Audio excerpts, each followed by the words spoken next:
Assalamualaikum warahmatullahi wabarakatuh. Saya akan membuat video untuk memenuhi nilai UTS saya pada mata kuliah metodologi penelitian akuntansi yang dibawakan oleh Ibu Tri Wulandari.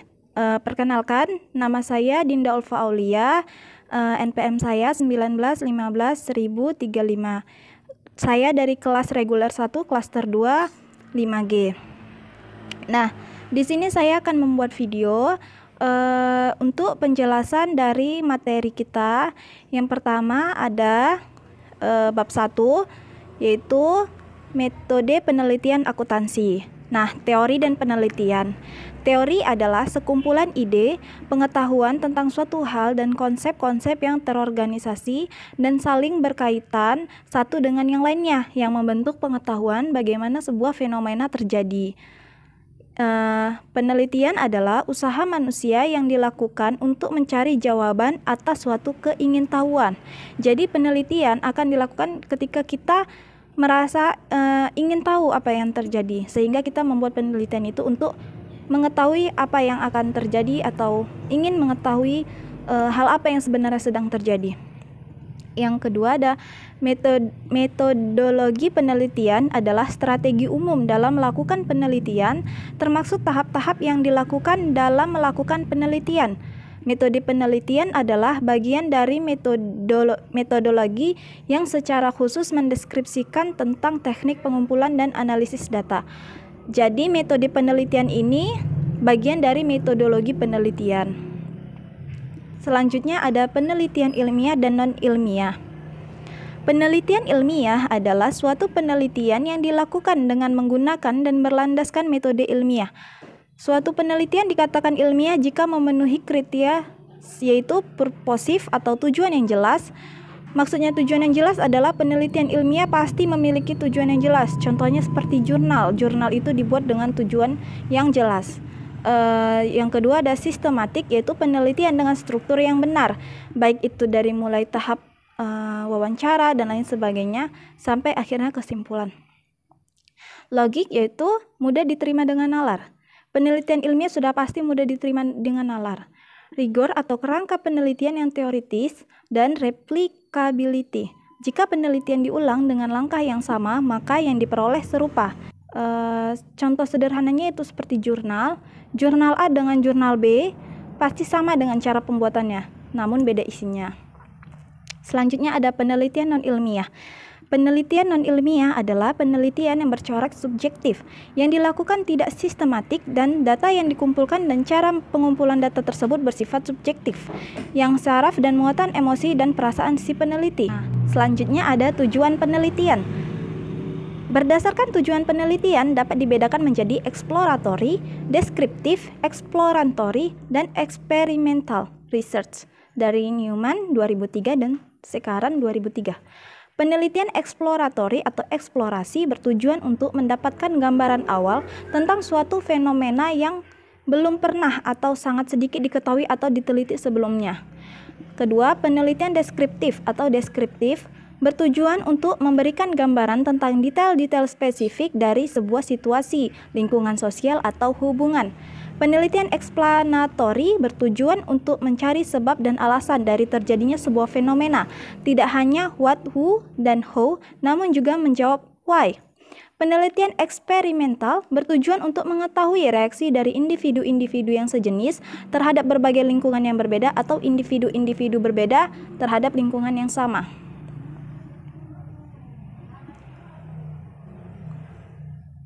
Selanjutnya ada manfaat penelitian.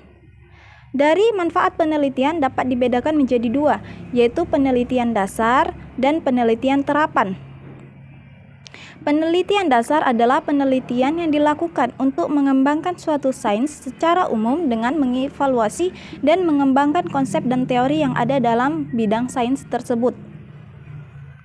Penelitian terapan adalah penelitian yang dilakukan untuk memecahkan masalah sehari-hari. Penelitian ini berangkat dari sebuah masalah praktis dan tujuan utamanya bukan pada pengembangan teori, melainkan untuk mencari solusi permasalahan tersebut.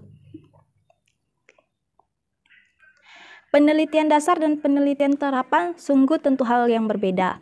Nah, di sini saya akan menjelaskan perbedaan antara penelitian dasar dan penelitian terapan. Yang pertama, titik berat penelitian lebih besar untuk memuaskan keingintahuan akademik dari si peneliti itu sendiri. Sedangkan di peneliti terapan, peneliti adalah bagian dari sebuah pekerjaan yang seringkali didanai dan ditentukan tujuannya oleh pemberi kerja. Yang kedua, dalam penelitian dasar, kualitas penelitian dinilai dengan menggunakan standar akademik oleh masyarakat akademik. Sedangkan di penelitian terapan, kualitas penelitian dinilai oleh pemberi dana berdasarkan sejauh mana hasil penelitian tersebut memenuhi kepentingan. Yang keempat, dalam penelitian dasar, manfaat utama adalah untuk memberikan kontribusi teoritis. Sedangkan di penelitian terapan, manfaat utama adalah untuk menghasilkan rekomendasi yang dapat memberikan manfaat secara praktis dalam menyelesaikan sebuah masalah. Dalam penelitian dasar, ukuran keberhasilan adalah pada saat laporan penelitian dipublikasikan pada jurnal akademik serta berdampak pada masyarakat akademik. Sedangkan pada penelitian terapan, ukuran keberhasilan adalah pada saat rekomendasi tersebut digunakan oleh pemberi dana untuk memecahkan masalah yang ada. Selanjutnya ada etika dalam penelitian. Itu bab 2, sekarang kita masuk di bab 2 yaitu etika dalam penelitian. Ada konflik kepentingan dalam penelitian. Yang pertama ada kepentingan pengembangan sains. Pandangan bahwa sains adalah bebas nilai dalam membawa penelitian ke teknologi yang bersifat menghancurkan atau merusak peradaban manusia. Sebaliknya, pandangan yang lainnya mengatakan bahwa sains harus diabadikan untuk kepentingan manusia demi menciptakan manusia yang lebih baik lagi. Beberapa isu kontroversial adalah teknologi senjata pemusnah massal, rekayasa genetika pada manusia, permainan untuk anak yang menonjolkan kekerasan dan seks, makanan dan minuman dan obat-obatan yang bersifat adiktif, dan lain-lainnya. Selanjutnya ada kepentingan pribadi penelitian. Seringkali peneliti menghadapi tekanan karena berbagai tuntutan dari pemberi kerja maupun masyarakat sekitar untuk mempublikasikan karyanya. Mengembangkan sains, meraih pengakuan dari keluarga, mempertahankan posisi pekerjaan, dan lainnya. Peneliti menghadapi godaan untuk mengambil jalan pintas, yaitu menghalalkan segala cara untuk hasil yang instan. Selanjutnya, ada hak-hak dari partisipan yang diteliti. Partisipan dari objek yang diteliti juga mempunyai hak asasi yang harus dihargai dan dilindungi. Mereka adalah orang-orang yang secara sadar atau tidak sadar terlibat dalam objek penelitian untuk memberikan data yang dibutuhkan peneliti terkait aktivitas yang mereka alami. Tragedi yang paling memilukan dalam sejarah adalah penggunaan orang Yahudi dan etnis lainnya secara paksa dalam penelitian kedokteran di Jerman pada masa Perang Dunia II. Selanjutnya ada kepentingan masyarakat. Masyarakat berkepentingan dengan manfaat potensial dari sebuah penelitian bagi kehidupan yang lebih baik. Hasil penelitian demi kepentingan publik dan pertanggungjawaban dana. Nah, selanjutnya ada etika dan hukum formal.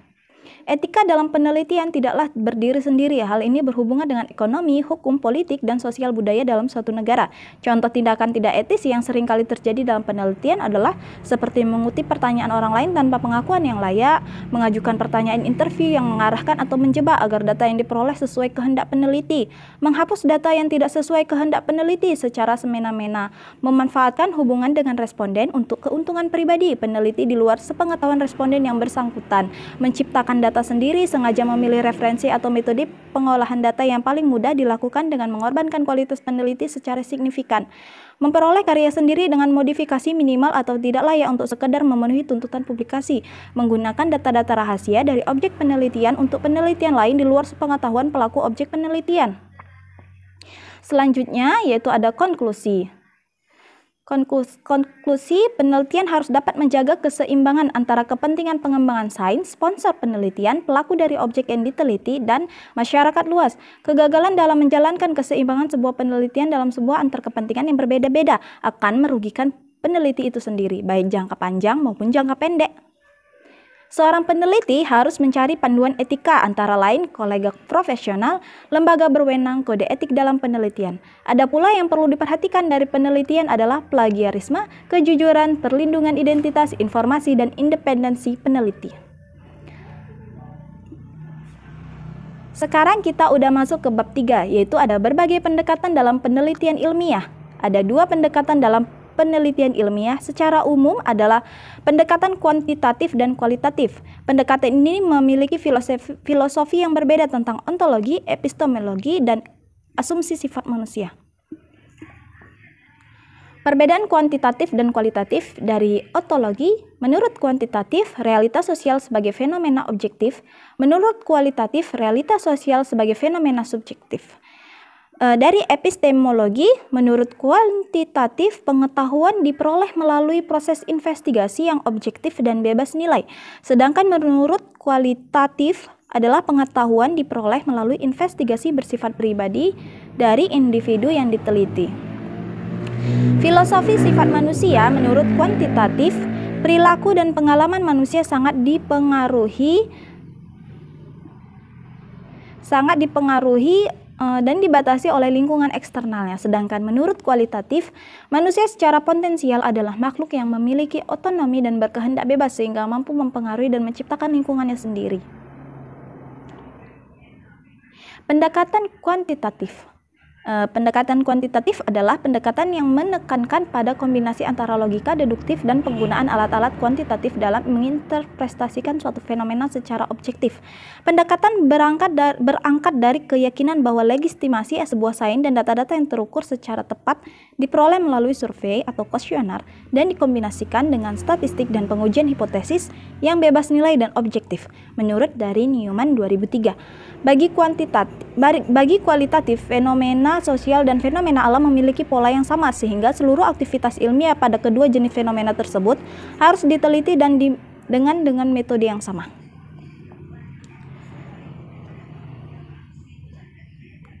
Yang selanjutnya ada pendekatan kualitatif. Secara umum dikatakan bahwa metode pengumpulan dan analisis data yang digunakan dalam penelitian tidak terstandarisasi secara kaku seperti kuantitatif, melainkan lebih fleksibel dari fenomena yang diteliti. Wawancara, observasi, dan analisis menjadi metode pengumpulan data dalam kualitatif. Menurut kualitatif, bukanlah mengkuantifikasikan data kualitatif, melainkan melakukan proses interpretasi secara non-matematis untuk menemukan konsep dan hubungan dari data mentah, kemudian mengorganisasikannya jadi penalaran dan penjelasan induktif, menurut Strauss dan Corbin tahun 1998. Data dapat berbentuk kutipan interview, cerita dari hasil observasi, dan dukungan berbentuk tulisan ataupun audiovisual. Nah, selanjutnya ada pendekatan interpretif.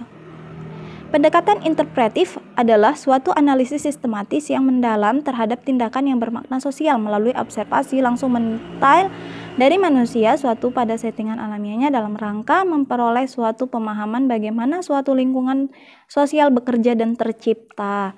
Tujuannya untuk memberikan gambaran yang valid, multidimensional, dan komprehensif dari fenomena tersebut. Peneliti biasanya menggunakan metode studi yang mendetail dan kreatif dalam mengumpulkan data, yang seringkali melibatkan kaset rekaman, catatan tertulis, kamera video, dan lainnya. Selanjutnya ada pendekatan kritikal. Adalah proses pencairan jawaban yang melampaui apa yang nampak di permukaan saja, yang sering sekali didominasi oleh ilusi dan rangka monolog masyarakat untuk mengubah kondisi mereka dalam membangun dunianya untuk lebih baik lagi, menurut dari Newman 2003. Aspek-aspek kunci perbandingan kuantitatif, interpretif, dan kritikal, yaitu untuk membedakan secara ringkas dari ketiga pendekatan ini adalah alasan melakukan penelitian, asumsi tentang sifat dari realitas sosial, asumsi sifat manusia, teori yang dihasilkan, penjelasan, bukti, penalaran dalam penelitian, nilai pribadi para pelaku, dan metode penelitian yang digunakan. Nah, itu saja penjelasan dari saya. Terima kasih atas waktunya. Assalamualaikum warahmatullahi wabarakatuh.